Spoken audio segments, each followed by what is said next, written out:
আমার কথার অবাধ্য হওয়ার সাহস তুমি কোথায় পাও অয়ন? তোমাকে আমি 1 ঘন্টা আগে বলেছিলাম আমার শখের লাল ঘোড়াটাকে মাঠের দিকে নিয়ে যেতে। তুমি এখনো এখানে কি করছো?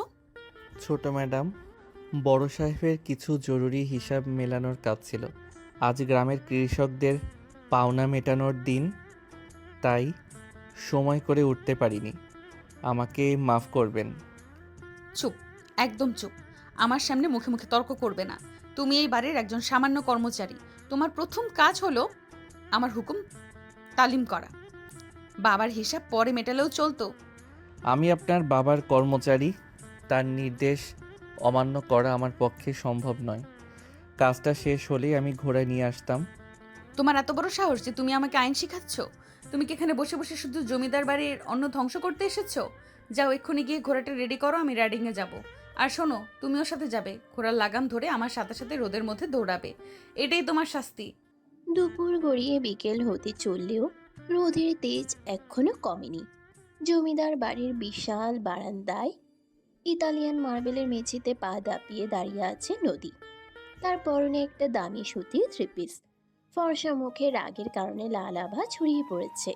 বয়স সবে 18 পেরিয়েছে, কিন্তু বংশের অহংকারে মাটিতে তার পা পড়ে না। নদীর সামনে মাথা নিচু করে শান্ত ভঙ্গিতে দাঁড়িয়ে আছে আয়ান। গত 2 বছর ধরে এই বিশাল এস্টেটের সবকিছু দেখাশোনা করে সে। নদীর বাবা জালাল চৌধুরী তাকে নিজের ছেলের মতোই বিশ্বাস করেন, কিন্তু নদীর কাছে সে শুধুই একজন চাকর। আয়ান একটা দীর্ঘশ্বাস ফেলে দৃষ্টি নামিয়ে নিল। সে জানে এই বদ মেজাজি পিচ্চি মেয়ের সাথে তর্ক করে কোনো লাভ নেই। আয়ান আর কোনো কথা না বলে ধীর পায়ে আস্তাবলের দিকে চলে গেল। জমিদার বাড়ির ভেতরে তখনও বেশ ব্যস্ততা। নদীর মা ফাতেমা বেগম ড্রয়িং রুমে বসে শেফালিকে কড়া গলায় নির্দেশ দিচ্ছেন। শেফালি, ড্রয়িং রুমের ফুলদানির ফুলগুলো এখনো বদলাসনি কেন? মেহমান আসার সময় হয়ে গেল, জলদি কর। জি খালাম্মা, আমি এক্ষুনি বাগান থেকে নতুন গোলাপ এনে দিচ্ছি। শেফালি তাড়াহুড়ো করে বেরিয়ে যেতেই নদীর বড় ভাই মির্জা নিচে নেমে এলো। তার পেছনে তার স্ত্রী ফারিয়া। মির্জার চেহারা বেশ গম্ভীর। মা, নদীর গলা শুনলাম মনে হলো আবার আয়ানের সাথে ঝগড়া করছে নাকি? মেয়েটার দিন দিন এত অহংকার বাড়ছে যে বলার মতো না। আয়ান ছেলেটা কত ভালো, এতগুলো স্টেট একা হাতে সামলায়, আর নদী ওকে মানুষের দামই দেয় না। আমি ওকে কতবার বুঝিয়েছি, কিন্তু ও কি কারো কথা শুনে? নিজে জেদেই চলে সব সময়। ওর বাবার আদরেই মেয়েটার এই হাল হয়েছে। যাই হোক, তোরা ওসব নিয়ে ভাবিস না। দাদিমা কোথায়? দাদি তো তার ঘরে শুয়ে আছেন। হালিমা খালা তাকে দুপুরের ঔষধ খাইয়ে দিয়েছেন। এমন সময় মূল ফটক দিয়ে কদম আলীর হাঁক ডাক শোনা গেল। নদীর ছোট বোন নূপুর স্কুল থেকে ফিরেছে, সাথে তার ড্রাইভার রফিক। নূপুর সোজা দৌড়ে ভেতরে এসে ফাতেমা বেগমকে জড়িয়ে ধরল। মা, জানো আজ স্কুলে কি হয়েছে? কি হয়েছে মা? আগে হাত মুখ ধুয়ে আয়। কদম আলী, গেটটা ভালো করে আটকে দাও। এদিকে জমিদার বাড়ির পেছনের বিশাল মাঠে কড়া রোদের মধ্যে ঘোড়ার পিঠে বসে আছে নদী, আর নিচে ঘোড়া লাগাম ধরে সামনে হাঁটছে আয়ান। রোদে আয়ানের শ্যামলা মুখটা ঘেমে একাকার হয়ে গেছে। সাদা শার্টের পিঠ ঘামে ভিজে তার চওড়া পেশিবহুল শরীরের সাথে লেপ্টে আছে। নদী পেছন থেকে তীক্ষ্ণ দৃষ্টিতে আয়ানের পিঠ আর হাতের পেশিগুলোর দিকে তাকিয়ে আছে। ছেলেটাকে সে দুচক্ষে দেখতে পারে না, কিন্তু কেন যেন মাঝে মাঝে এই ছেলেটার দিকে তাকালে তার বুকের ভিতর অদ্ভুত একটা ধুকপুকানি শুরু হয়। এই দুর্বলতা নদীকে নিজের উপরই আরো বেশি রাগী করে তোলে। আরো জোরে হাঁটো অয়ন। এত আস্তে হাঁটলে তো আমার সন্ধ্যা হয়ে যাবে। মাঠের এই দিকটায় মাটি একটু এবড়ো খেবড়ো। ঘোড়া জোরে পা ফেললে আপনি ব্যালেন্স হারিয়ে পড়ে যেতে পারেন ছোট ম্যাডাম। সাবধানে চলাই ভালো। আমি কি ছোট বাচ্চা নাকি যে পড়ে যাব? তুমি ইচ্ছে করে আমার কথা অমান্য করেছো। ছাড়ো লাগাম, আমি নিজেই চালাচ্ছি। নদীর আগের মাথায় আয়ানের হাত থেকে লাগামটা ছিনিয়ে নিয়ে ঘোড়াকে সজোরে একটা আঘাত করলো। লাল ঘোড়াটা হঠাৎ খেপে গিয়ে সামনে 2 পা শূন্যে তুলে তীব্র বেগে দৌড়াতে শুরু করলো। নদী কিছু বুঝে ওঠার আগেই ব্যালেন্স হারিয়ে ফেললো। ঘোড়ার পেট থেকে সে ছিটকে পড়ে যাওয়ার উপক্রম হলো। ভয়ে নদীর গলা শুকিয়ে গেল।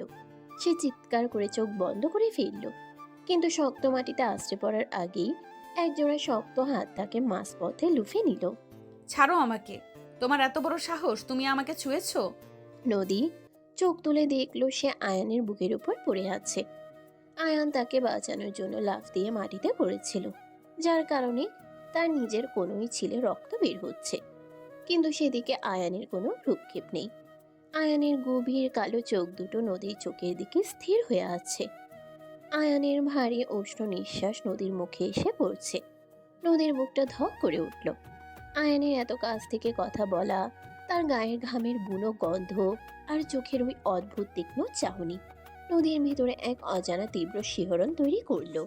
সে মুহূর্তের জন্য তার সব অহংকার ভুলে আয়ানের চোখের দিকে মোহগ্রস্তের মতো তাকিয়ে রইল।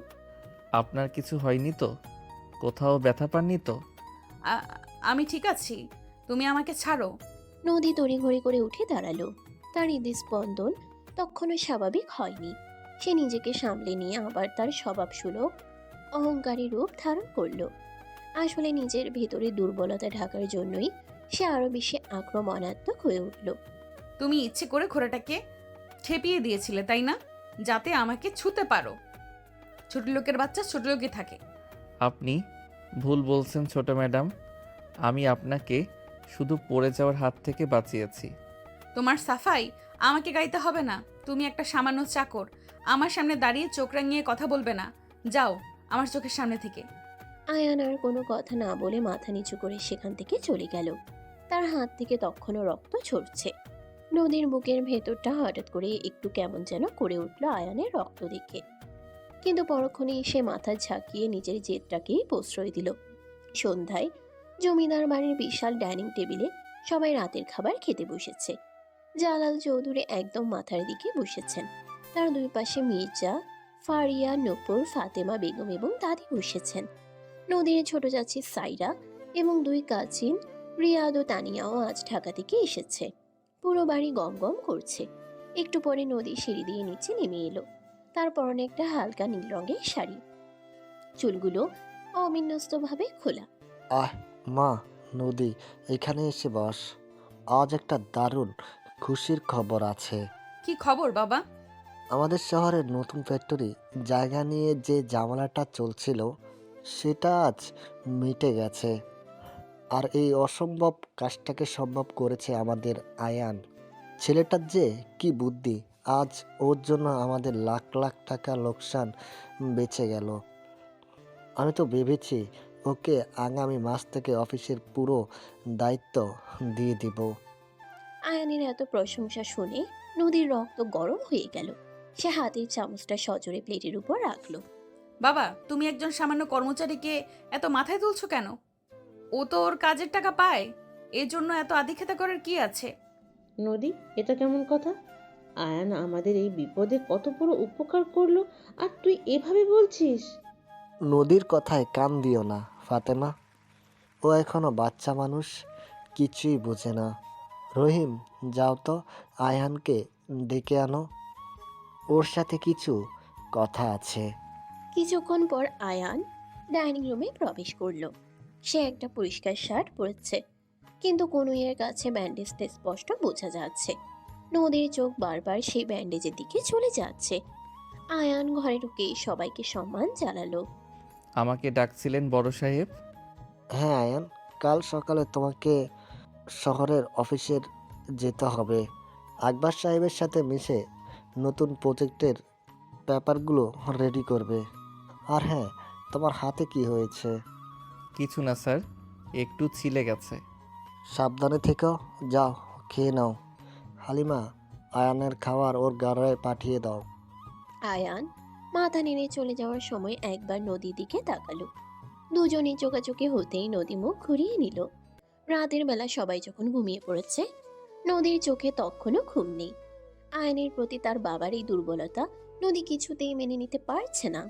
সে সিদ্ধান্ত নিল আয়ানকে সে উচিত শিক্ষা দেবে। নদী নির্বায়ে নিজের রুম থেকে বেরিয়ে বাড়ির পেছনের দিকে আয়ানের ঘরের দিকে এগিয়ে গেল। আয়ান তখনও জেগে আছে। সে একটা ছোট্ট ল্যাম্প জ্বালিয়ে আগামীকালের অফিসের ফাইলগুলো গোছাচ্ছে। নদীর চুপি চুপি আয়ানের ঘরের দরজার কাছে গিয়ে দাঁড়ালো। দরজাটা সামান্য খোলা ছিল। নদী ভেতরে উকি দিয়ে দেখলো আয়ান বাথরুমে ঢুকেছে। এই সুযোগে নদী দ্রুত ঘরের ভেতর ঢুকে টেবিলের ওপর রাখা গুরুত্বপূর্ণ ফাইলগুলো হাতে নিল।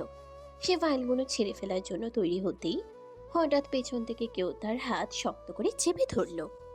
কি করছেন এখানে এত রাতে? নদী চমকে উঠে পেছনে তাকালো। আয়ানের বাথরুম থেকে বের হওয়ার শব্দ সে টেরই পায়নি। আয়ানের খালি গা, চুল বেয়ে জলের ফোঁটা পড়ছে। প্রশস্ত লোমশ বুক আর বলিষ্ঠ কাঁধ দেখে নদীর শ্বাস আটকে আসার উপক্রম হলো। আয়ানের চোখে অদ্ভুত এক শীতল রাগ। আমার হাত ছাড়ো। তুমি জানো তুমি কার হাত ধরেছো? আমি খুব ভালো করেই জানি আমি কার হাত ধরেছি, কিন্তু আপনি জানেন কি এই ফাইলগুলো আপনার বাবার কত বড় ক্ষতি করতে পারে যদি এগুলো নষ্ট হয়? আপনার অহংকার আর জেদ কি আপনার বাবার সম্মানের চেয়েও বড়? আয়ান নদীর হাত ধরে টান দিয়ে তাকে দেয়ালের সাথে চেপে ধরল। নদীর দুই হাত আয়ান নিজের এক হাত দিয়ে মাথার উপরে পিন করে রাখলো। দুজনের শরীরের মাঝে এক চুল পরিমাণ দূরত্বও নেই। আয়ানের ভেজা শরীরের ঠান্ডা স্পর্শ আর তার ভারী নিঃশ্বাস নদীর মুখে এসে আছড়ে পড়ছে। নদীর বুকের ভিতর যেন ঝড় বইতে শুরু করলো। সে আয়ানের চোখ থেকে নিজের চোখ সরাতে পারছে না। তুমি তুমি আমার সাথে অসভ্যতা করছো। আমি বাবাকে বলে তোমাকে কালই ঘাট ধাক্কা দিয়ে বের করে দেব। আপনি যা খুশি করতে পারেন, কিন্তু যতদিন আমি এই বাড়িতে আছি আমি আপনাকে কোনো ক্ষতি করতে দেব না, না আপনার বাবার না আপনার নিজের। আয়ানের গলাটা অস্বাভাবিক রকমের ভারী আর গভীর শোনালো। সে নদীর খুব কাছাকাছি ঝুঁকে এলো। নদীর মনে হলো এই বুঝি আয়ানের ঠোঁট তার ঠোঁট ছুঁয়ে ফেলবে। সে ভয়ে এবং এক অদ্ভুত শিহরণে শক্ত করে চোখ বন্ধ করে ফেলল। তার সারা শরীর কাঁপছে, কিন্তু আয়ান তাকে চুম্বন করল না। সে খুব সাবধানে নদীর হাত থেকে ফাইলগুলো নিয়ে নিল এবং তাকে ছেড়ে দিয়ে এক পা পিছিয়ে গেল। এবার আপনি যেতে পারেন ছোট ম্যাডাম, আর কখনো আমার ঘরে এভাবে লুকিয়ে ঢোকার চেষ্টা করবেন না। এটা আপনার জন্যই সম্মানজনক হবে না। নদী চোখ খুলে দেখলো আয়ান তার দিকে পিট করে ফাইলগুলো গুছিয়ে রাখছে। তীব্র অপমান, রাগ আর না পাওয়া এক অদ্ভুত তৃষ্ণায় নদীর ভিতরটা চলে উঠল। সে আর এক মুহূর্ত সেখানে না দাঁড়িয়ে ছুটে নিজের ঘরে চলে গেল। বিছানায় মুখ গুজে সে ফুপিয়ে কেঁদে উঠল। এই কান্না অপমানের নাকি অন্য কিছুর তা সে নিজেই বুঝতে পারছে না। আয়ান নামের ওই সাধারণ ছেলেটা কেন তার ভিতরে এত তোলপাড় সৃষ্টি করছে? ভোরের আলো কেবল ফুটতে শুরু করেছে। জমিদার বাড়ির চারপাশ তখনও বেশ শান্ত। পাখির কিচিরমিচির শব্দে নদীর ঘুম ভেঙে গেল, যদিও সারা রাত তার দু চোখের পাতা এক হয়নি। বিছানায় উঠে বসে নদী নিজের দুই হাত দিয়ে মুখ ঢেকে রাখলো। আয়ানের ওই খালি গা, চওড়া বুক আর তার ভেজা শরীরে ওই বুনো গন্ধটা নদীর মস্তিষ্ক থেকে কিছুতেই মুছে যাচ্ছে না। আয়ানের অত কাছাকাছি যাওয়ার পর নদীর ভেতরে যে অদ্ভুত এক শিহরণ তৈরি হয়েছিল, সেটা ভেবে সে নিজের উপর প্রচণ্ড বিরক্ত হচ্ছে। একজন সামান্য কর্মচারীর এত সাহস কিভাবে হয় যে সে জমিদার বাড়ির মেয়েকে দেয়ালের সাথে চেপে ধরে কথা বলবে? নদী বিছানা থেকে নেমে আয়নার সামনে গিয়ে দাঁড়ালো। তার চোখের নিচে হালকা কালি পড়ে গেছে। রাগে তার শরীর রিড়ি করে উঠল। সে ঠিক করলো আজ আয়ানকে সে এমন অপমান করবে যে ছেলেটা এই বাড়ি ছেড়ে পালাতে বাধ্য হবে। সকালে নাস্তার টেবিলে আজ বেশ ভিড়। জালাল চৌধুরী তার স্বভাব সুলভ গম্ভীর মুখে বসে আছেন। ফাতেমা বেগম সবার প্লেটে খাবার তুলে দিচ্ছেন। মির্জা আর ফারিয়া নিজেদের মধ্যে নিচু স্বরে কথা বলছে। দাদি তার চেয়ারে বসে গরম দুধে রুটি ভিজিয়ে খাচ্ছেন। এমন সময় নদী নিচে নেমে এলো। তার পরনে একটা গাঢ় লাল রঙের সালোয়ার কামিজ, চুলগুলো খোপা করা। নদী এসে দাদির পাশের চেয়ারটায় বসলো। কদমালি, আয়ান কি তৈরি হয়েছে? ওকে বলবি নাস্তা করে নিতে। আজ শহরের অফিসে অনেক কাজ। বড় সাহেব, আয়ান তো সেই ফজরের নামাজ পড়েই গোসল করে তৈরি হয়ে আছে। সে বলল অফিসে গিয়ে নাকি কিছু খেয়ে নেবে। বাবা, তোমার কি মনে হয় না তুমি এই কর্মচারীকে একটু বেশি মাথায় তুলছো? ওর যা কাজ ও সেটা করবে, এজন্য ওকে বারবার সাদাসাদি করার কি আছে? মা নদী, তুই এখনো অনেক ছোট, ব্যবসার কিছুই বুঝিস না। আয়ান শুধু কর্মচারী নয়, সে আমার ডান হাত। ওর সততা আর পরিশ্রমের জন্যই আজ আমাদের এত প্রতিপত্তি টিকে আছে। নদীর বুকটা রাগে ফেটে যেতে চাইল। ঠিক তখনই ড্রয়িং রুমের আয়ানের প্রবেশ ঘটল। আয়ানের পরনে আজ একটা ফর্মাল কালো শার্ট আর ছাই রঙের প্যান্ট, চুলগুলো পরিপাটি করে আঁচড়ানো, হাতে একটা চামড়ার ব্রিফকেস। কাল রাতে সে এলোমেলো আর রাগী আয়ানের সাথে আজকের এই গোছালো আয়ানের কোনো মিল নেই। আয়ানকে দেখে নদীর বুকের ভেতরটা হঠাৎ করেই ধক করে উঠল, কিন্তু সে পরক্ষণেই নিজেকে সামলে নিয়ে তার ছেলের হাসি হাসল। বড় সাহেব, আমি তাহলে বের হচ্ছি। আকবর সাহেব বাইরে গাড়িতে অপেক্ষা করছেন। সাবধানে যাবি আয়ান। আসুন, দুপুরের খাবারটা কিন্তু সময় মতন খেয়ে নিবি। জি বড় সাহেব। আসি খালাম্মা। সাবধানে যাস বাবা। আয়ান শোনো, এইদিকে। আয়ান দরজার দিকে পা বাড়িয়েছিল, নদীর ডাকে সে থমকে দাঁড়ালো। ধীরে ধীরে ঘুরে নদীর দিকে তাকালো। আয়ানের চোখে কোনো ভাবান্তর নেই, একদম শান্ত আর শীতল দৃষ্টি। শহরের অফিসে যাচ্ছ ভালো কথা, কিন্তু মনে রেখো তুমি শুধু আমাদের হুকুমের গোলাম। বাবার প্রশ্রয় পেয়ে নিজেকে জমিদার বাড়ির কেউ ভেবে বসো না। নিজের সীমাটা মনে রেখে চললে তোমার জন্যই ভালো। ডাইনিং টেবিলে সবাই নদীর কথাই চমকে উঠল। মেজা রাগী চোখে নদীর দিকে তাকালো। জালাল চৌধুরী কিছু একটা বলতে যাচ্ছিলেন, কিন্তু তার আগে আয়ান খুব শান্ত গলায় উত্তর দিল। ছোট ম্যাডাম, আমি আমার সীমা খুব ভালো করেই জানি, আর এটাও জানি যে কার কতটুকু সম্মান প্রাপ্য। আমি আপনার বাবার নুন খেয়েছি, তাই তার সম্মানের দিকে খেয়াল রাখাটাই আমার প্রধান কাজ। আপনার মতো অকারণে অহংকার দেখিয়ে আমি সময় নষ্ট করি না। আসি বড় সাহেব। আয়ান আর এক মুহূর্ত সেখানে দাঁড়ালো না, সোজা বেরিয়ে গেল। নদীর মনে হলো কেউ যেন তার গালে সজোরে একটা চড় বসিয়ে দিয়েছে। সবার সামনে আয়ান তাকে এভাবে অপমান করে চলে যাবে, এটা সে ভাবতেও পারেনি। অপমানে নদীর চোখ দুটো পানিতে ভরে গেল, কিন্তু সে জোর করে কান্না আটকে রেখে নিজের ঘরে ছুটে চলে গেল। দেখলে বাবা, তোমার আদরের মেয়ের কাণ্ড দেখলে? একটা ভালো ছেলেকে বিনা কারণে কিভাবে অপমান করলো। থাক মির্জা, ও তো এখনো ছোট, বুঝতেই তো পারছিস। ছোট আর কোথায়, 18 পার হয়েছে। এবার ওর বিয়ের ব্যবস্থা কর জালাল। অন্য বাড়িতে গেলে এমনিতেই সব অহংকার ভেঙে যাবে।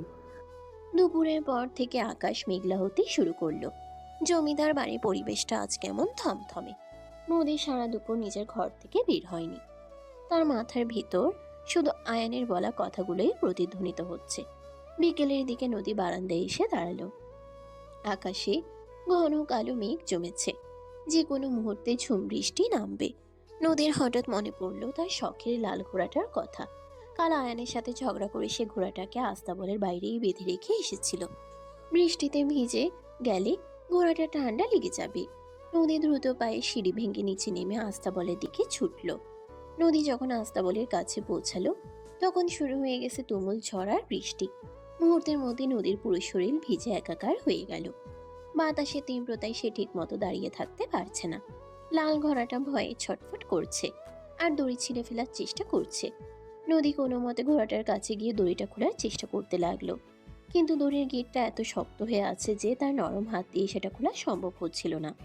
বৃষ্টির বেগ আরো বেড়ে গেল। নদীর মনে হলো সে আর দাঁড়িয়ে থাকতে পারবে না, মাথা ঘুরে পড়ে যাবে। কেউ আছো? কদম আলী, শেফালি, আমাকে একটু সাহায্য করো। কিন্তু প্রবল বৃষ্টির শব্দের কারণে নদীর গলা কেউ শুনতে পেল না। হঠাৎ একটা জোরালো বিদ্যুতের ঝলকানিতে ঘোড়াটা প্রচন্ড ভয় পেয়ে সামনে দুই পা তুলে বিকট শব্দে ডেকে উঠল। ঘোড়ার পায়ের ধাক্কা লেগে নদী ছিটকে কাদার মধ্যে পড়ে গেল। ব্যথায় সে কোকিয়ে উঠল। তার মনে হলো তার পায়ের গোড়ালি মচকে গেছে। সে উঠে দাঁড়ানোর চেষ্টা করলো, কিন্তু পারল না। ভয়ে এবং ব্যথায় সে অঝরে কাঁদতে শুরু করলো। আল্লাহ, আমাকে বাঁচাও। ঠিক সেই মুহূর্তে অন্ধকার একটা ছায়া নদীর দিকে ছুটে এলো। নদী কিছু বুঝে ওঠার আগেই একজোড়া শক্তিশালী হাত তাকে কাদা থেকে টেনে তুলে নিজের বুকের সাথে শক্ত করে জড়িয়ে ধরল। নদী চোখ খুলে দেখল আয়ান। আয়ানের পুরো শরীর বৃষ্টিতে ভিজে চপচপে। তার চোখে মুখে প্রচন্ড উদ্বেগ আর রাগ। শহরের অফিস থেকে সে মাত্রই ফিরেছে আর সোজা আস্তাবলের দিকে ছুটে এসেছে ঘোড়াটার খোঁজে। আপনার কি মাথা খারাপ হয়ে গেছে? এই তুফানের মধ্যে আপনি এখানে কি করছেন?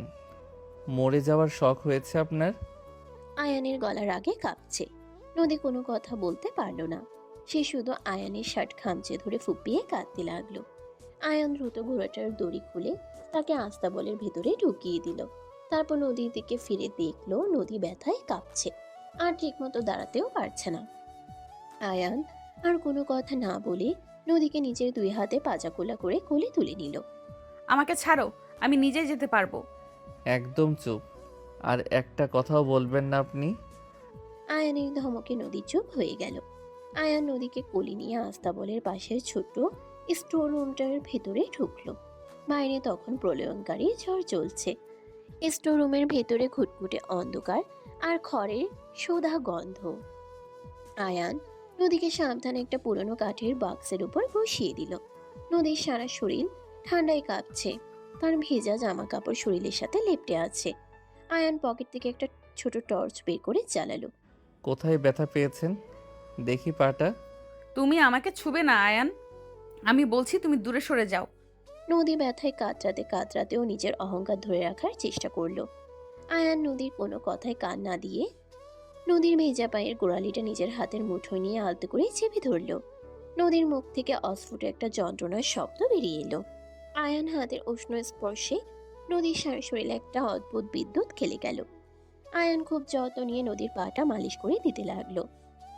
আপনার এই জেদ আর অহংকার একদিন আপনার মৃত্যুর কারণ হবে।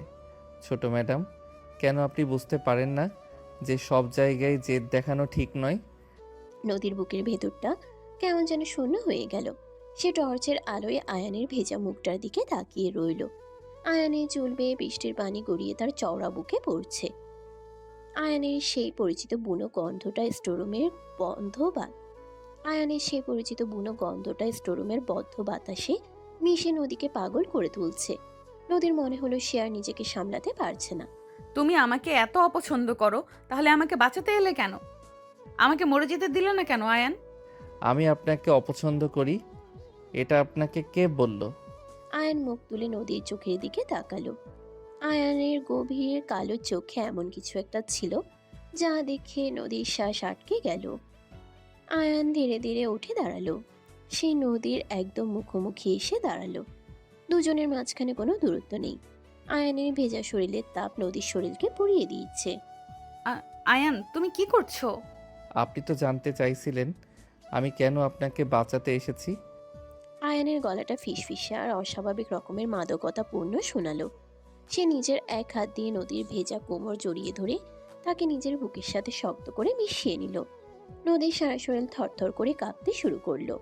আয়ানের অন্য হাতটা নদীর ঘাড়ের কাছে রাখা। নদী নিজের দুই হাত দিয়ে আয়ানের ভেজা শার্টের কলার শক্ত করে চেপে ধরলো। সে আয়ানকে ঠেলে দূরে সরে দিতে চাইছে, কিন্তু তার শরীর যেন আয়ানের স্পর্শ পাওয়ার জন্য তৃষ্ণার্ত হয়ে আছে। আয়ান নদীর কানের কাছে মুখ নিয়ে এলো।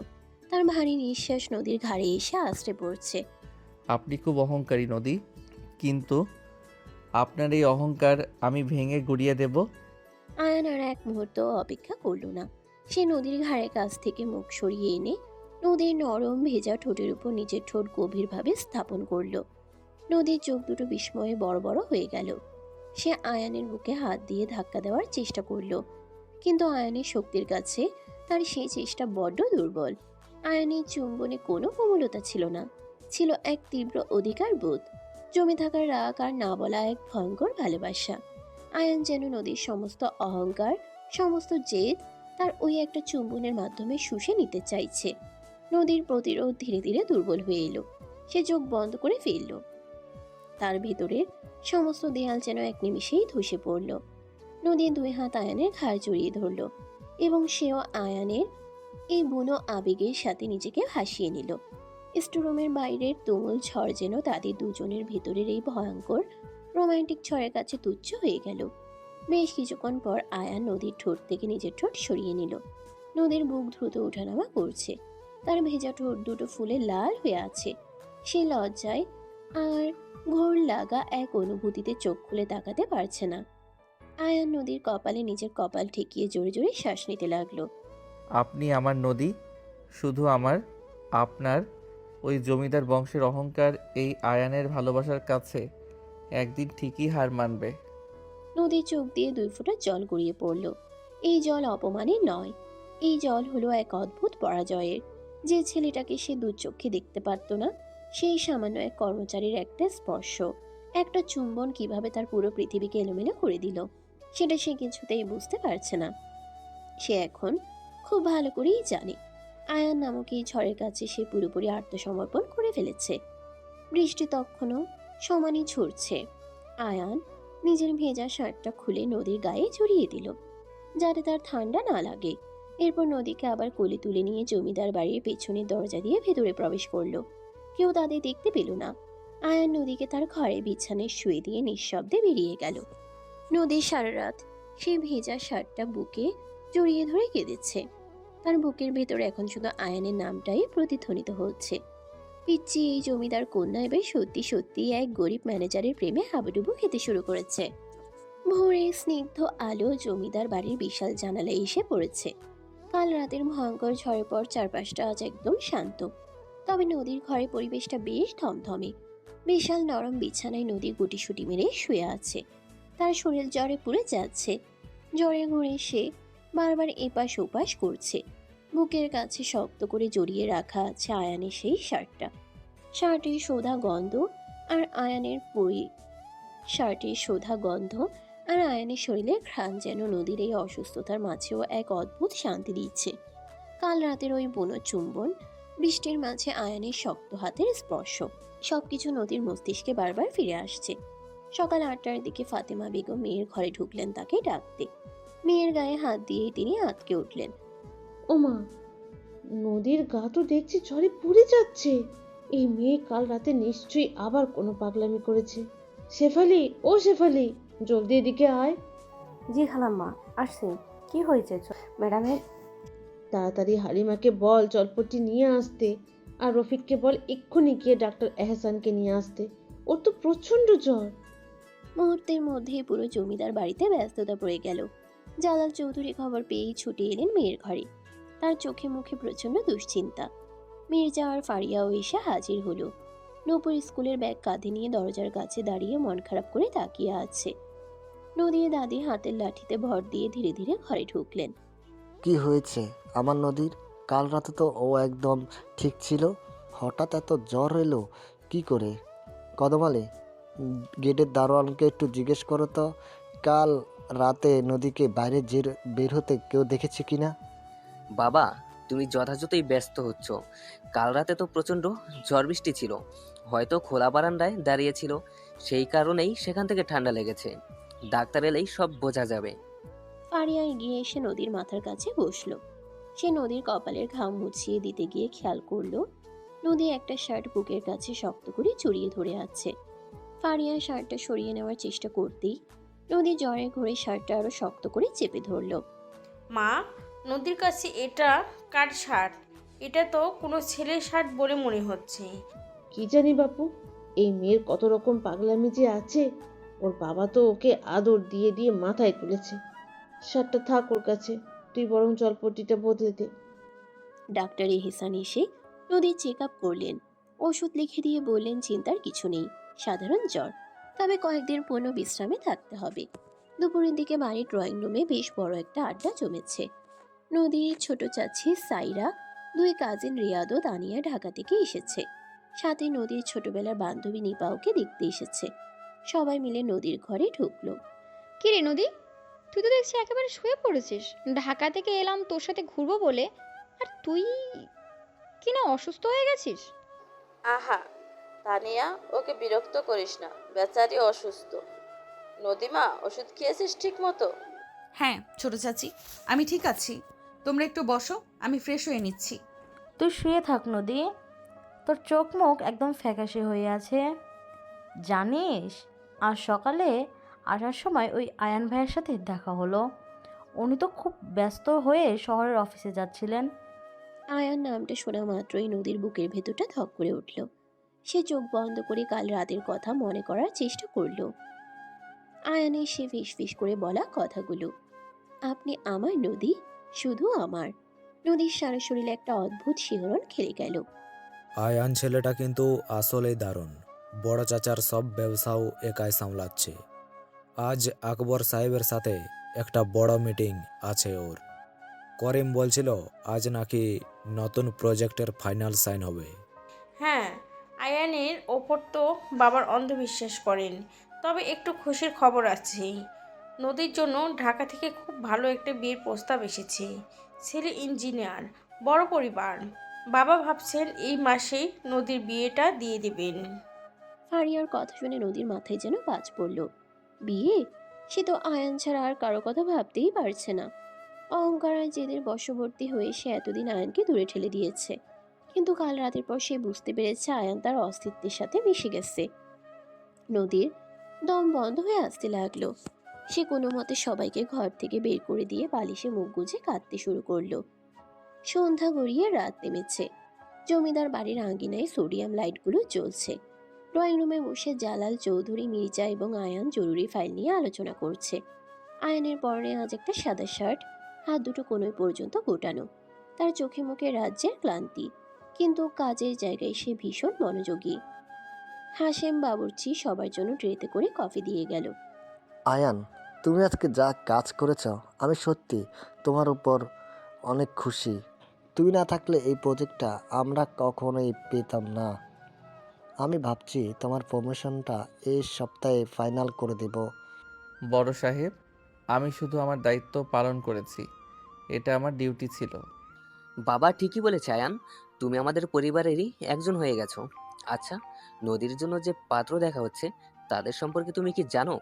তারা তো তোমাদের পাশের গ্রামের। পাত্রের কথা শুনে আয়ানের হাতের কফির কাপটা সামান্য কেঁপে উঠল। তবে সে খুব দ্রুত নিজেকে সামলে নিল। তার মুখের পেশিগুলো শক্ত হয়ে গেল, কিন্তু গলার স্বর একদম স্বাভাবিক রাখলো সে। জি মির্জা ভাই, ছেলে ভালো, তবে ছোট ম্যাডাম তো এখনও অনেক ছোট। এখনই কি বিয়ে দেওয়াটা ঠিক হবে? আরে, ও আর ছোট কোথায়, দাদিমা তো বিয়ের জন্য সারাটা দিন তাগাদা দিচ্ছে। যাই হোক, তুমি কাল একটু খোঁজ নিয়ে দেখো। রাত গভীর হয়েছে। বাড়ির সবাই রাতের খাবার খেয়ে ঘুমাতে চলে গেছে। নদীর চোখে ঘুম নেই। সে বিছানা থেকে উঠে ধীর পায়ে ব্যালকনিতে এসে দাঁড়ালো। রাতের নিস্তব্ধতায় ঝিঝি পোকার শব্দ শোনা যাচ্ছে। নদীর পরনে একটা পাতলা সুতির ম্যাক্সি। বাতাসে তার খোলা চুলগুলো উড়ছে। হঠাৎ সে দেখতে পেল বাগানের এক কোণে ছোট বেঞ্চটায় বসে আছে আয়ান। চাঁদের আলোতে আয়ানের মুখটা স্পষ্ট দেখা যাচ্ছে।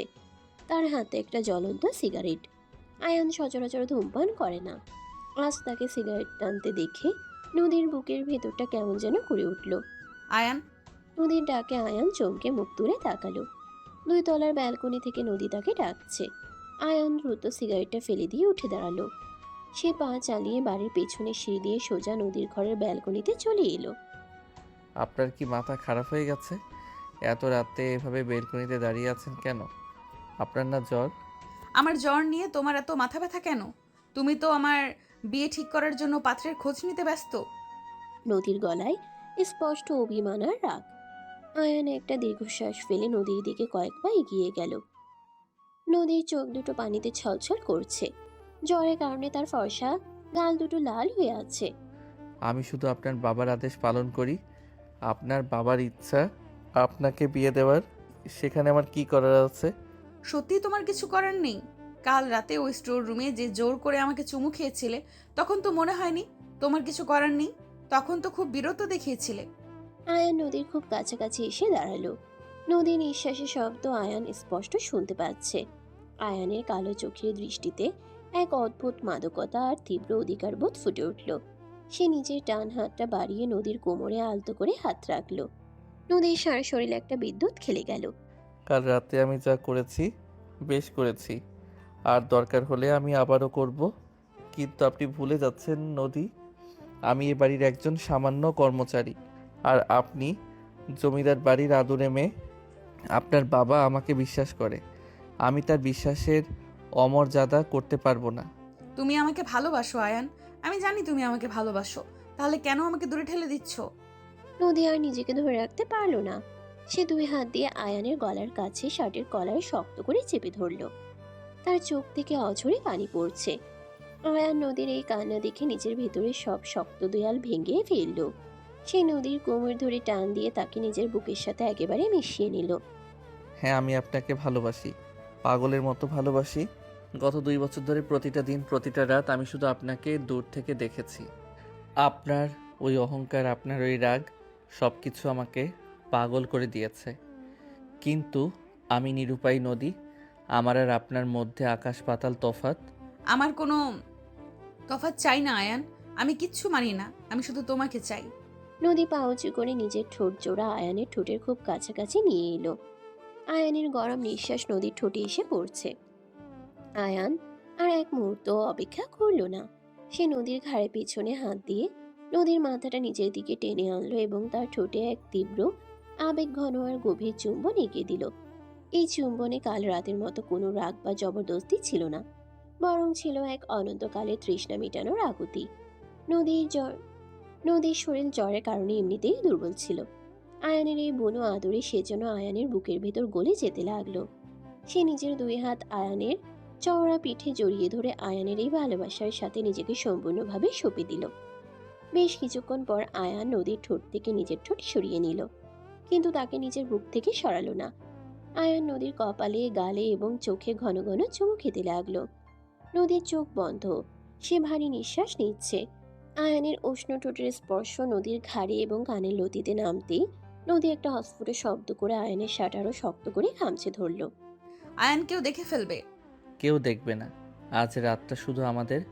আপনি জানেন, কাল রাতে আপনি যখন ওই কাদায় পড়ে গিয়েছিলেন, আমার মনে হয়েছিল আমার বুকের ভেতর থেকে কেউ কলিজাটা টেনে ছিঁড়ে নিচ্ছে। আমি আপনাকে ছাড়া বাঁচতে পারবো না নদী। আমিও পারবো না আয়ান। বাবা আমার বিয়ে ঠিক করলে আমি মরে যাব, কিন্তু অন্য কারোর সাথে সংসার করতে পারবো না। তুমি আমাকে এখান থেকে নিয়ে চলো।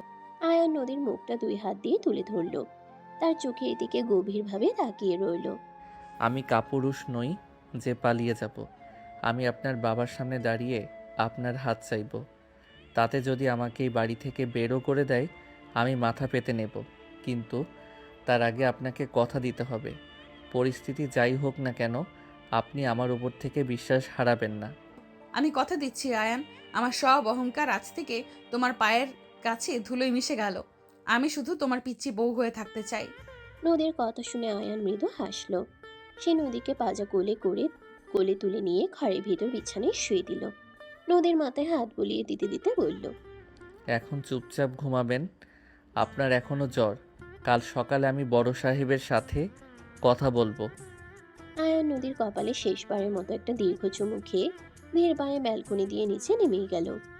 নদী বিছানায় শুয়ে আয়ানের যাওয়ার পথের দিকে তাকিয়ে রইল।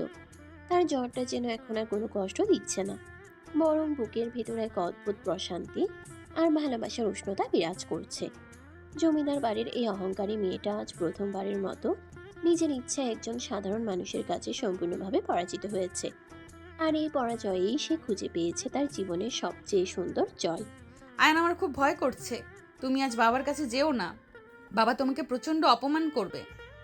আমি তোমাকে কথা দিয়েছি নদী, আমি চোরের মতো তোমাকে ভালোবাসতে চাই না। আমি তোমার বাবার চোখের দিকে তাকিয়ে তোমার হাত চাইতে চাই। কিন্তু তুমি তো জানো বাবা কতটা রাগী। আমাদের বংশের অহংকার বাবার কাছে সবকিছুর ঊর্ধ্বে। তুমি গেলে বাবা তোমাকে এই বাড়ি থেকে ঘাড় ধাক্কা দিয়ে বের করে দেবে। আমি সব জানি, আমি সব অপমান মাথা পেতে নিতে প্রস্তুত আছি, কিন্তু তোমার চোখের পানি আমি আর লুকিয়ে দেখতে চাই না।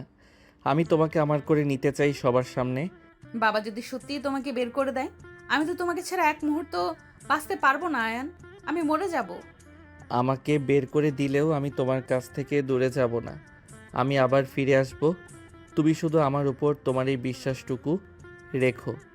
ভোরের নরম আলো জমিদার বাড়ির বিশাল ছাদ ছুঁয়ে নিচে নেমে আসছে। নদীর ঘরে ব্যালকনিতে দাঁড়িয়ে দুজন কথা বলছিল। আয়ানের চোখে এক অটল প্রতিজ্ঞা। সে নদীর কপালে দীর্ঘক্ষণ ছোট ছুঁয়ে রেখে ধীর পায়ে ব্যালকনি থেকে নিচে নেমে গেল। নদী একা দাঁড়িয়ে রইল, তার বুকের ভেতর অজানা এক আশঙ্কায় তোলপাড় হচ্ছে। সকালে নাস্তার পর নদীর ঘরে ডাক্তার এহসান এলেন নদীর শরীর পরীক্ষা করতে। নদীর জ্বরটা এখন অনেকটাই কমে গেছে, তবে পালস রেট এখনও একটু বেশি। ওকে সম্পূর্ণ বিশ্রামে থাকতে হবে। কোনো ধরনের মানসিক চাপ নেওয়া ওর জন্য ঠিক হবে না। আপনি চিন্তা করবেন না ডাক্তার সাহেব, আমি সারাক্ষণ ওর কাছেই আছি। হালিমা, ডাক্তার সাহেবকে ড্রয়িং রুমে নিয়ে গিয়ে একটু চা দাও। আসুন ডাক্তার সাহেব, আপনার জন্য হাসিম গরম গরম চা বানিয়ে রেখেছে। ডাক্তার এহসান চলে যাওয়ার পর ফাতেমা নদীর মাথায় হাত বুলিয়ে দিলেন। নদীর ছোট বোন নূপুর স্কুলের ব্যাগ কাঁধে নিয়ে দরজার কাছে দাঁড়িয়ে মন খারাপ করে নদীর দিকে তাকিয়ে আছে। নদীর ছোটবেলার বান্ধবী নিপা আজ সকালেই নদীর খবর পেয়ে ছুটে এসেছে। আন্টি, আপনি টেনশন করবেন না, আমি আর সারাদিন নদীর কাছেই আছি। ওকে আমি সময় মতো ওষুধ খাইয়ে দেব। তুই এসেছিস, খুব ভালো হয়েছে নিপা। নুপুর, তুই স্কুলে যা মা। রফিককে বল গাড়ি বের করতে। আচ্ছা মা, আপু তুই তাড়াতাড়ি ভালো হয়ে যা। ড্রয়িং রুমের ঠিক পাশের বিশাল লাইব্রেরি ঘরে তখন এক গম্ভীর পরিবেশ। জালাল চৌধুরী তার বড় চামড়ার চেয়ারে বসে আছেন। তার সামনে মির্জা, আয়ান, অফিসের প্রধান ম্যানেজার আকবর সাহেব এবং করিম নামের একজন পুরনো কর্মচারী দাঁড়িয়ে আছে। টেবিলের উপর নতুন ফ্যাক্টরির অনেকগুলো ফাইল ছড়ানো। বড় সাহেব, আয়ান সাহেবের বুদ্ধিতে আমাদের এই নতুন প্রজেক্টের কাজ একদম চূড়ান্ত হয়ে গেছে। আমি পেপারগুলো রেডি করে এনেছি। জি বড় সাহেব, গ্রামের কৃষকদের পাওনাও আয়ান ভাই নিজে দাঁড়িয়ে থেকে কাল মিটিয়ে দিয়েছেন। সবাই খুব খুশি। খুব ভালো আয়ান, আমি তোমার উপর ভীষণ খুশি হয়েছি। আমি সিদ্ধান্ত নিয়েছি কাল থেকে তুমি শহরের মেইন অফিসে ডিরেক্টর পদে বসবে। তোমার মতো সৎ এমন পরিশ্রমী ছেলে আমার খুব দরকার। বড় সাহেব, আপনার এই সম্মানের জন্য আমি চিরকৃতজ্ঞ, কিন্তু আমি আজ এখানে অফিসের কোনো কাজ নিয়ে কথা বলতে আসিনি। আমার আপনার কাছে কিছু ব্যক্তিগত কথা বলার ছিল। আয়ানের গলা অস্বাভাবিক শান্ত এবং স্থির। জালাল চৌধুরী কিছুটা অবাক হয়ে আয়ানের দিকে তাকালেন। মির্জা ভ্রুকুচকে আয়ানের দিকে ফিরে দাঁড়ালো। আকবর এবং করিম একে অপরের দিকে মুখ চাওয়াচাওয়ি করতে লাগলো। ব্যক্তিগত কথা বলো, কি বলতে চাও? আকবর, তোমরা একটু বাইরে গিয়ে বসো। আকবর এবং করিম মাথা নিচু করে ঘর থেকে বেরিয়ে গেল। লাইব্রেরি ঘরে বিশাল দরজাটা বন্ধ হওয়ার শব্দ যেন পুরো বাড়ির নিস্তব্ধতাকে আরো বাড়িয়ে দিল। আয়ান সোজা জালাল চৌধুরীর চোখের দিকে তাকালো। তার ভিতরে কোনো ভয় নেই, শুধু নদীর প্রতি এক তীব্র ভালোবাসার জোর তাকে দাঁড় করিয়ে রেখেছে। বড় সাহেব, আমি আপনার মেয়ে নদীকে ভালোবাসি। আমি নদীর হাত চাইতে এসেছি। আপনি আমাকে নদীর জীবনসঙ্গী হিসেবে মেনে নিন। আয়ানের কথাগুলো যেন লাইব্রেরি ঘরের দেয়ালে বোমার মতো আছড়ে পড়ল। জালাল চৌধুরীর হাতের কলমটা খসে টেবিলের উপর পড়ে গেল। তার চোখ দুটো বিস্ময়ে এবং রাগে বড় বড় হয়ে গেল। মির্জা কয়েক সেকেন্ডের জন্য স্তব্ধ হয়ে দাঁড়িয়ে রইল। তারপর রাগে ফুঁসতে ফুঁসতে এগিয়ে এসে আয়ানের শার্টের কলার শক্ত করে চেপে ধরল। তোর এত বড় সাহস, তুই আমাদের বাড়ির একটা সামান্য চাকর হয়ে জমিদার বাড়ির মেয়ের দিকে চোখ তুলিস? তোকে তো আমি আজ জ্যান্ত পুঁতে ফেলবো। মির্জা, ওকে ছেড়ে দে। জালাল চৌধুরীর বাজখাই গলায় পুরো বাড়ি যেন কেঁপে উঠল। তার ডাকে ড্রয়িং রুম থেকে ফাতেমা, নদীর দাদি, ছোট চাচি সাইরা, ফারিয়া, রিয়াদ এবং তানিয়া সবাই দৌড়ে লাইব্রেরির ঘরের দিকে ছুটে এলো। কদম আলী, শেফালি, হালিমা, হাসিম এবং রফিক সবাই ভয়ে ভয়ে দরজার বাইরে উকি দিতে লাগলো। আয়ান, তুই জানো তুমি কি বলছো? আমার দেওয়া আশ্রয় থেকে তুমি আমার পিছনে আমার ছুরি মারছ।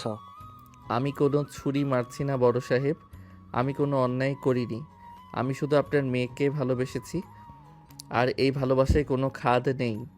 আপনি আমাকে যে শাস্তি দেবেন আমি মাথা পেতে নেব, কিন্তু নদীর ওপর থেকে আমার অধিকার আমি ছাড়তে পারবো না। ওরে বাবারে, এ কি কথা শুনছি আমি! এই ছোট লোকের বাচ্চা আমাদের বংশের মুখে চুনকালি মাখাতে চায়। জালাল, তুই দাঁড়িয়ে দাঁড়িয়ে ওর কথা শুনছিস? ওকে পুলিশে দে।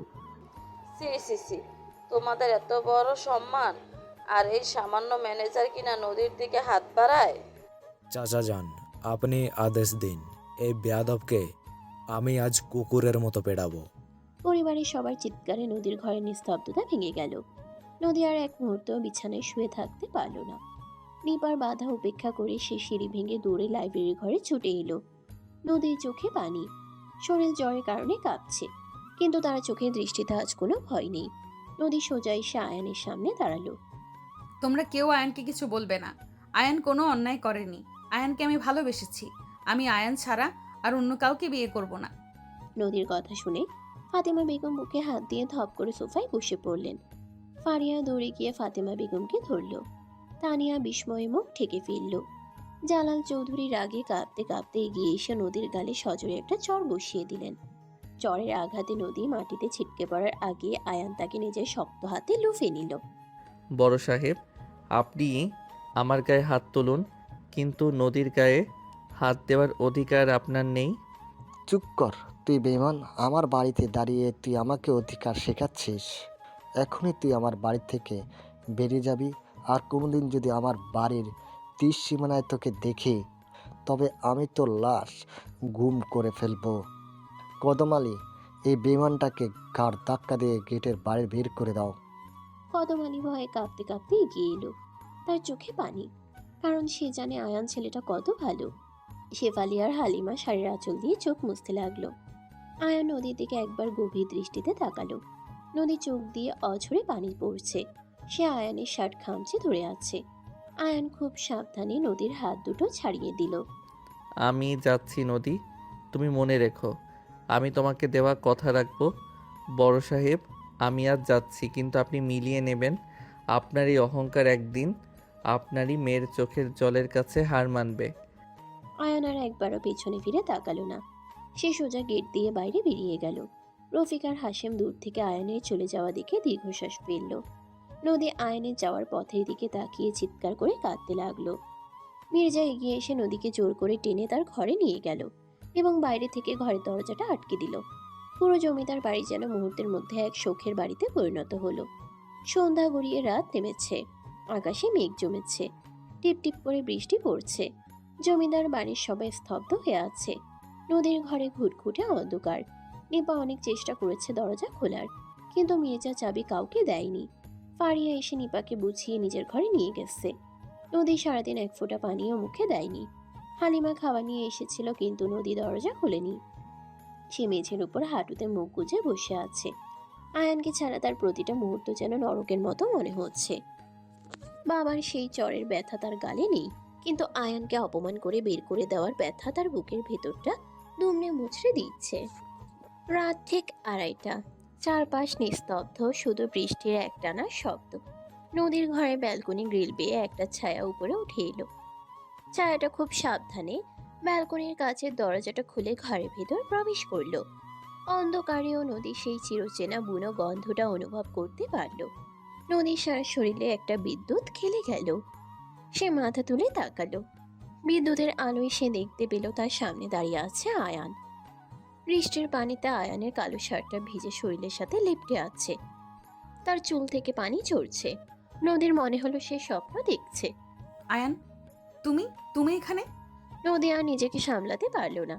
সে ছুটে গিয়ে আয়ানের চওড়া বুকে আশ্রে পড়ল। নিজের 2 হাত দিয়ে আয়ানের কোমর শক্ত করে জড়িয়ে ধরে সে ফুপিয়ে কেঁদে উঠল। আয়ান নদীর এই কান্না সহ্য করতে পারল না। সে তার 2 শক্তিশালী হাত দিয়ে নদীকে নিজের বুকের সাথে এমনভাবে মিশিয়ে নিল যেন নদী তার শরীরেরই একটা অংশ। আমি বলেছিলাম না আমি তোমাকে ছেড়ে কোথাও যাব না। আমার পিচ্চি বউটাকে এই অন্ধকারে একা ফেলে আমি কিভাবে দূরে থাকতে পারি? ওরা তোমাকে এত অপমান করেছে আয়ান, বাবা তোমাকে মেরেছে, তুমি আমাকে এখান থেকে নিয়ে চলো। আমি আর এক মুহূর্ত এই অহংকারী বাড়িতে থাকতে চাই না। আয়ান নদীর মুখটা নিজের 2 হাতের তালুতে তুলে নিল। অন্ধকারেও আয়ানের চোখে সেই তীব্র মাদকতাপূর্ণ দৃষ্টি নদীর হৃদয়কে পুড়িয়ে দিচ্ছে। আয়ান তার বুড়ো আঙ্গুল দিয়ে নদীর চোখের পানি মুছিয়ে দিল। আমরা পালিয়ে যাব না নদী, আমি তোমার বাবার অহংকার ভাঙব, কিন্তু আজ রাতটা শুধু আমাদের। আজ রাতের পর থেকে তুমি সম্পূর্ণভাবে আমার। আয়ানের গলা অস্বাভাবিক ভারী এবং নেশাতুর শোনালো।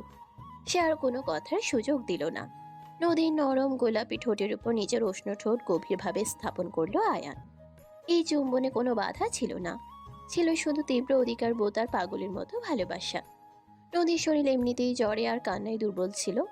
আয়ানের এই বুনো আবেগের কাছে সে সম্পূর্ণ আত্মসমর্পণ করলো। সে নিজের 2 হাত আয়ানের ভেজা চুলের ভেতর ঢুকিয়ে দিয়ে আয়ানকে আরো কাছে টেনে নিল। আয়ানের চুম্বনের গভীরতা ক্রমশ বাড়তে লাগলো। সে যেন নদীর সমস্ত কষ্ট, সমস্ত অভিমান তার ঠোঁটের মাধ্যমে শুষে নিতে চাইছে। আয়ান নদীর ঠোঁট থেকে মুখ সরিয়ে তার থুতনি, গাল এবং কানের লতিতে ঘন ঘন চুমু খেতে লাগলো। আয়ানের ভেজা গরম নিঃশ্বাস নদীর ঘাড়ে আশ্রে পড়ছে। নদীর মুখ থেকে অস্ফুট একটা গোঙানির শব্দ বেরিয়ে এলো। আয়ানের বলিষ্ঠ হাত নদীর কোমরের কাছে রাখা পাতলা সুতির জামার ভেতর দিয়ে খালি ত্বকে স্পর্শ করলো। আয়ানের হাতের উষ্ণ এবং রুক্ষ স্পর্শে নদীর সারা শরীর ধনুকের মতো বেঁকে গেল। সে আয়ানের শার্ট শক্ত করে খামচে ধরল। আয়ান, আমার খুব অদ্ভুত লাগছে। আমাকে বাধা দিও না নদী, আজ আমাকে আমার মতো ভালোবাসতে দাও। আয়ান নদীকে পাজা কোলা করে কোলে তুলে নিল এবং ধীর পায়ে বিছানার দিকে এগিয়ে গেল। নদীকে অত্যন্ত যত্নের সাথে নরম বিছানায় শুয়ে দিয়ে সে নিজেও নদীর উপরে ঝুঁকে এলো। আয়ান তার ভেজা শার্টটা একটানে খুলে মেঝের উপরে ছুঁড়ে ফেলল। তার চওড়া পেশিবহুল এবং লোমশ বুকটা নদীর চোখের সামনে উন্মুক্ত। নদী মুগ্ধ দৃষ্টিতে আয়ানের দিকে তাকিয়ে রইল। আয়ান নদীর গলার কাছে মুখ নিয়ে সেখানে গভীর এবং দীর্ঘ চুম্বন আঁকতে শুরু করলো। আয়ানের দাঁত এবং ঠোঁটের আলতো কামড়ে নদীর গলার ফর্সা ত্বকে লালচে দাগ বসে যেতে লাগলো।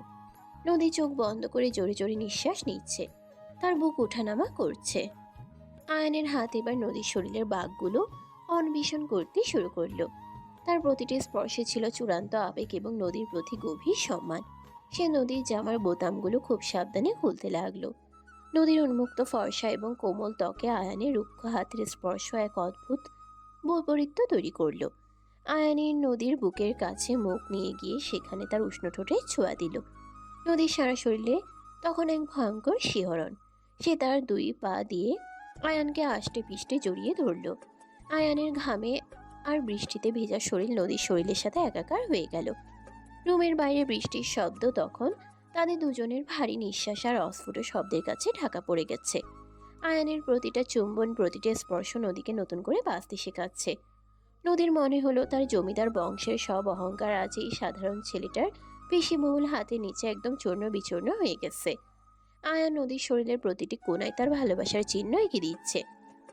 নদীর ঠোঁট, ঘাড়, বুক, কোমর কোথাও আয়ানের অধিকার থেকে বাদ পড়ল না। এই চরম ঘনিষ্ঠতায় নদীর মনে কোনো ভয় বা সংকোচ ছিল না, বরং ছিল নিজেকে সম্পূর্ণ উজাড় করে দেওয়ার এক তীব্র আকাঙ্ক্ষা। আয়ান নদীর কানের কাছে মুখ নিয়ে ফিসফিস করে বলে উঠল, তুমি আমার নদী, তোমার প্রতিটি নিঃশ্বাসে শুধু আমার নাম লেখা থাকবে। আমি শুধু তোমার আয়ান, আমাকে তোমার করে নাও। নদীর এই সম্মতির পর আয়ান আর নিজেকে আটকে রাখতে পারল না। তাদের দুজনের শরীর এবং আত্মা এক চরম এবং পরম তৃপ্তির মাধ্যমে এক হয়ে গেল। নদীর চোখে পানি, তবে এই পানি কোনো কষ্টের নয়। এই পানি হলো ভালোবাসার চূড়ান্ত পূর্ণতা পাওয়ার। আয়ানের শক্ত আলিঙ্গনে নদী তার জীবনের সবচেয়ে নিরাপদ আশ্রয় খুঁজে পেল। বেশ কিছুক্ষণ পর ঝড়ের তীব্রতা কিছুটা কমল। আয়ান ক্লান্ত হয়ে নদীর বুকের উপর মাথা রেখে শুয়ে আছে। নদীর দুই হাত আয়ানের চওড়া পিঠের উপর আলতো করে বুলিয়ে দিচ্ছে। আয়ান মুখ তুলে নদীর কপালে একটা স্নিগ্ধ চুমু খেলো। আমি কাল সকালেই একটা ব্যবস্থা করব নদী, তুমি একটু ধৈর্য ধরো। তোমার বাবা নিজের ভুল বুঝতে বাধ্য হবেন। তুমি শুধু আমার পাশে থেকো আয়ান, না হলে আমি পুরো পৃথিবীর সাথে লড়তে পারবো। আয়ান নদীকে নিজের বুকের সাথে শক্ত করে জড়িয়ে ধরে রাখলো। বাইরের বৃষ্টি তখনও ঝরছে। এই রাতটা তাদের দুজনের জীবনের সবচেয়ে স্মরণীয় রাত হয়ে রইল। জমিদার বাড়ির অহংকারী দেওয়ালগুলো আজ এই দুজনের অটুট ভালোবাসার কাছে মাথা নত করেছে। এখন শুধু ভোরের আলোর অপেক্ষা, যা তাদের জীবনে নতুন কোনো চমক নিয়ে আসবে। ভোরের আলো তখনও পুরোপুরি ফোটেনি। জমিদার বাড়ির চারপাশ অদ্ভুত এক নিস্তব্ধতায় ডুবে আছে। নদীর ঘরের ব্যালকনির কাছে দরজা দিয়ে ভোরের ঠান্ডা বাতাস ঢুকছে। বিছানায় নদীর পাশে শুয়ে আছে আয়ান। নদীর মাথা আয়ানের চওড়া বুকের উপর রাখা। আয়ান খুব সাবধানে নদীর চুলের ভেতর আঙ্গুল বুলিয়ে দিচ্ছে। কাল রাতে সে প্রলয়ঙ্কারী ভালোবাসার পর নদীর সারা শরীরে প্রশান্তির ছাপ। আয়ান জানে তাকে এবার উঠতে হবে। দিনের আলো ফোটার আগেই তাকে এ বাড়ি থেকে বের হতে হবে, কারণ সে নদীকে কথা দিয়েছে এই সম্পর্কটাকে সে সবার সামনে বৈধতা দেবে।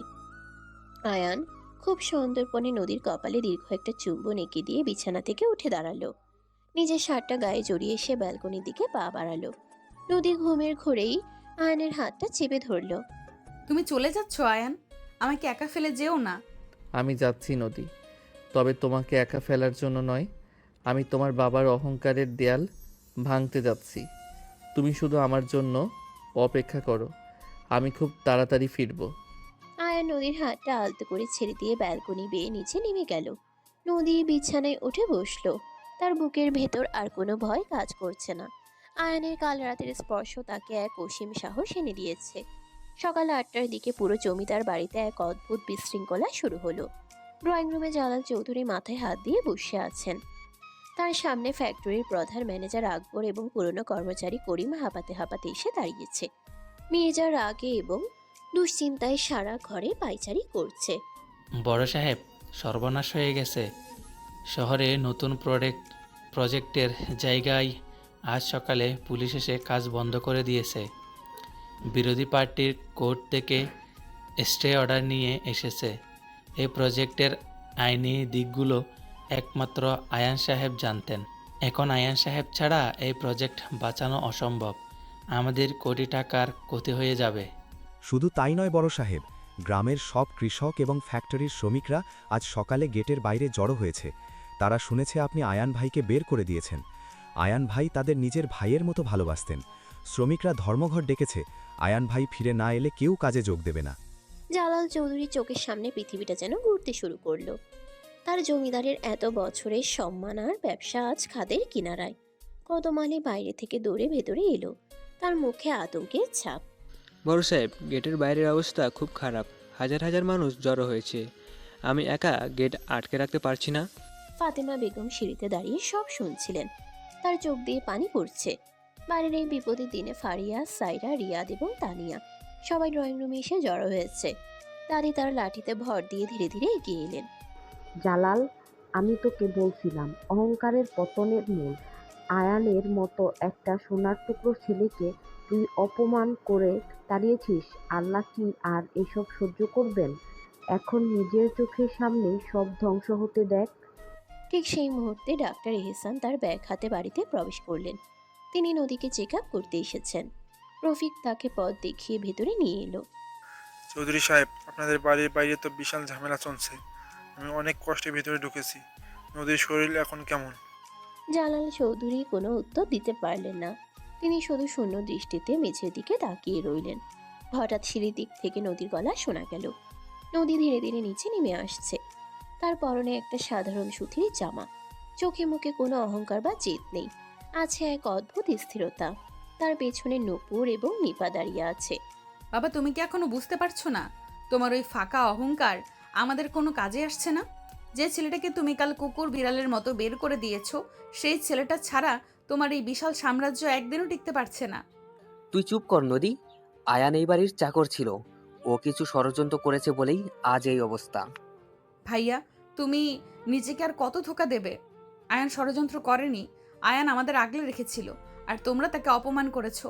আমি আজই এই বাড়ি ছেড়ে চলে যাব। যে বাড়িতে আমার ভালোবাসার মানুষের সম্মান নেই, সেখানে আমি এক মুহূর্তও থাকবো না। শেফালি, হালিমা, আমার ব্যাগটা গুছিয়ে দাও। নদীর কথা শুনে ফাতিমা বেগম ঠুকরে কেঁদে উঠলেন। জালাল চৌধুরী ধীর পায়ে উঠে দাঁড়ালেন। তার চোখের কোণে পানি জমতে শুরু করেছে। তিনি বুঝতে পেরেছেন তার অহংকার রাস্তাকে নিঃস্ব করে দিয়েছে। তিনি মির্জার কাঁধে হাত রাখলেন।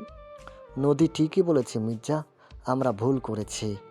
আয়ান আমাদের পরিবারের একটা অংশ ছিল, আর আমি নিজে তাকে দূরে সরে দিয়েছি। আয়ান এখন কোথায় আছে তুমি জানো? জি বড় সাহেব, আয়ান সাহেব গ্রামের ওই পুরনো ডাক বাংলোর পেছনের ছোট ঘরটাতে আছেন। রফিক, গাড়ি বের করো, আমি নিজে যাব আয়ানের কাছে। আমি নিজে গিয়ে ওর কাছে ক্ষমা চাইবো। জালাল চৌধুরী, মির্জা এবং আকবর গাড়ি নিয়ে ডাক বাংলোর দিকে রওনা হলেন। আধা ঘন্টা পর তারা আয়ানের সেই ছোট্ট টিনের চালের ঘরের সামনে এসে দাঁড়ালেন। ঘরের দরজা খোলা। জালাল চৌধুরী ভেতরে ঢুকে অবাক হয়ে গেলেন। আয়ান একটা ভাঙা কাঠের টেবিলের উপর ল্যাপটপ খুলে বসে আছে। তার চারপাশে অনেকগুলো ফাইল ছড়ানো। আয়ানের চোখ মুখ ক্লান্ত। জালাল চৌধুরীকে দেখে আয়ান দ্রুত উঠে দাঁড়ালো। বড় সাহেব, আপনারা এখানে? তুমি এসব কি করছো আয়ান? আমি তো তোমাকে কাল রাতে চাকরি থেকে বরখাস্ত করেছি। আপনি আমাকে বের করে দিয়েছেন ঠিকই, কিন্তু আমি তো আপনার ক্ষতি হতে দিতে পারি না বড় সাহেব। শহরের ওই প্রজেক্টের আইনি ঝামেলাটা আমি রাতেই খবর পেয়েছি। আমি এই পেপারগুলো রেডি করছিলাম। এগুলো কোর্টে সাবমিট করলেই স্টে অর্ডার উঠে যাবে। আপনারা চিন্তা করবেন না। আয়ানের কথা শুনে জালাল চৌধুরীর বুকের ভেতরটা হু হু করে উঠল। যে ছেলেটাকে তিনি এত অপমান করেছেন, সে এখনো তাদের বাঁচানোর জন্য নিজের ঘুম হারাম করে কাজ করছে।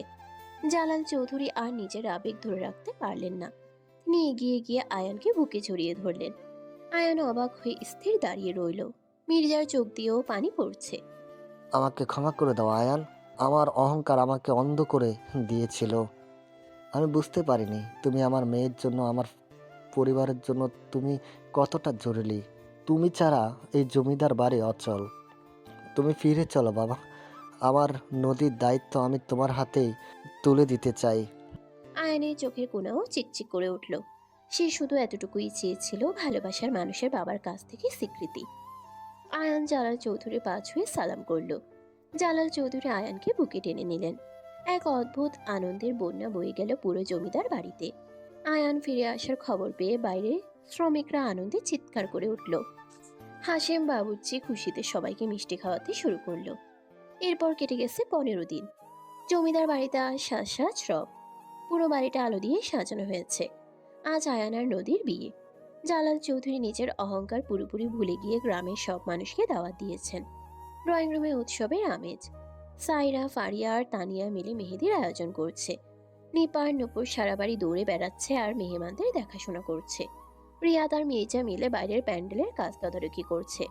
দাদিমা নিজের হাতে নদীর জন্য গয়না বের করে দিয়েছেন। ফাতেমা বেগম আনন্দে কাঁদছেন আর সবাইকে বুকে জড়িয়ে ধরছেন। নদীর ঘরে আজ চাঁদের হাট বসেছে। নদীকে লাল বেনারসি শাড়ি, ভারী সোনার গয়না আর ফুলের মালায় একদম রানীর মতো লাগছে। শেফালি আর হালিমা নদীর পায়ে আলতা পরিয়ে দিচ্ছে। নদীর বুকের ভিতর একটা অদ্ভুত উত্তেজনা আর সুখের মিশ্রণ কাজ করছে। কিছুক্ষণ পর কাজী সাহেব এলেন। সবার উপস্থিতিতে হাসি, কান্না আর আনন্দের মধ্য দিয়ে আয়ান আর নদীর বিয়ে সম্পন্ন হলো। যে ছেলেটা একসময় এ বাড়ির সামান্য কর্মচারী ছিল, সে আজ এ বাড়ির সবচেয়ে আদরের জামাই।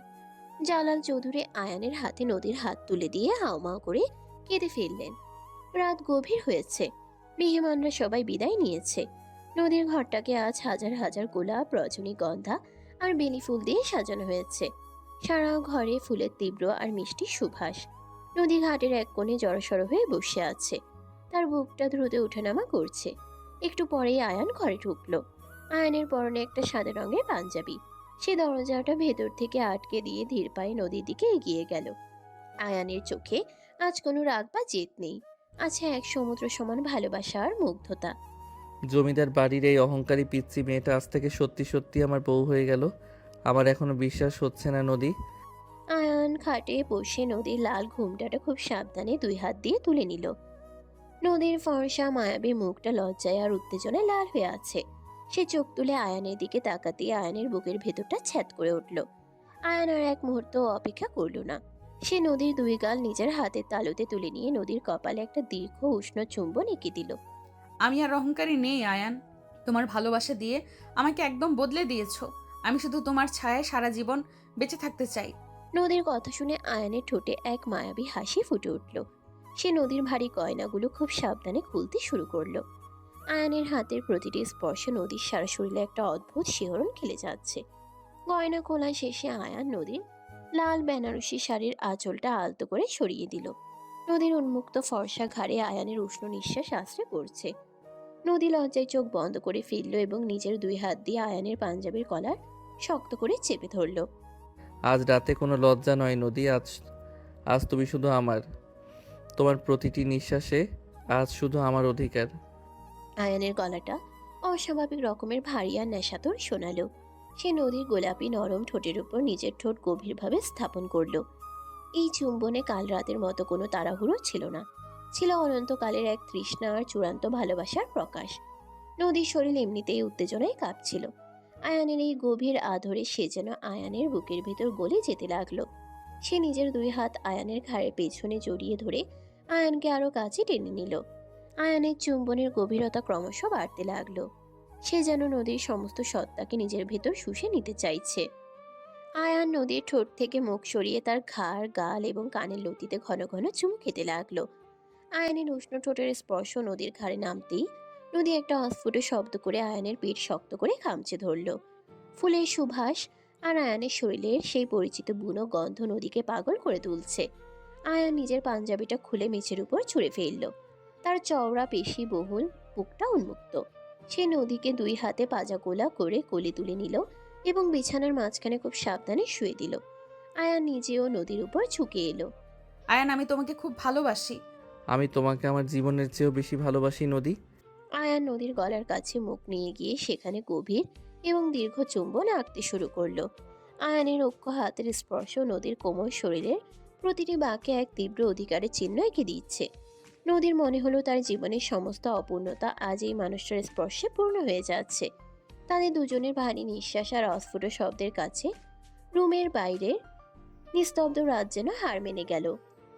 আয়ানের প্রতিটা চুম্বন, প্রতিটা স্পর্শ নদীকে ভালোবাসার এক নতুন জগতে নিয়ে যাচ্ছে। এই চরম ঘনিষ্ঠতায় নদীর মনে কোনো সংকোচ ছিল না, বরং ছিল নিজেকে সম্পূর্ণ উজাড় করে দেওয়ার এক তীব্র আকাঙ্ক্ষা। দুই শরীর এবং দুই আত্মার এই চরম এবং পরম মিলনের মাধ্যমে তাদের ভালোবাসায় এক পূর্ণতা পেল। নদীর চোখে আনন্দের জল। আয়ানের শক্ত আলিঙ্গনে নদী তার জীবনের সবচেয়ে নিরাপদ এবং শান্তির আশ্রয় খুঁজে পেল। অনেকক্ষণ পর আয়ান ক্লান্ত হয়ে নদীর বুকের উপর মাথা রেখে শুয়ে আছে। নদীর আঙ্গুলগুলো আয়ানের চুলে বিলি কেটে দিচ্ছে। আয়ান মুখ তুলে নদীর ঠোঁটে আলতো করে একটা শেষ চুমু খেলো। ধন্যবাদ নদী, আমার জীবনের সবচেয়ে বড় উপহারটা আমাকে দেওয়ার জন্য। তুমি আমার জীবনের সবচেয়ে বড় সত্যি আয়ান। জানালার ফাঁক দিয়ে ভোরে স্নিগ্ধ আলো ঘরের ভিতরে প্রবেশ করছে। সে আলোয় আয়ান আর নদীর মুখটা এক অদ্ভুত প্রশান্তিতে উজ্জ্বল হয়ে আছে। জমিদার বাড়ির সেই বদমেজাজি অহংকারী মেয়েটা আজ সম্পূর্ণভাবে পরাজিত হয়ে এক সাধারণ ছেলের ভালোবাসার সাগরে ডুবে গেছে।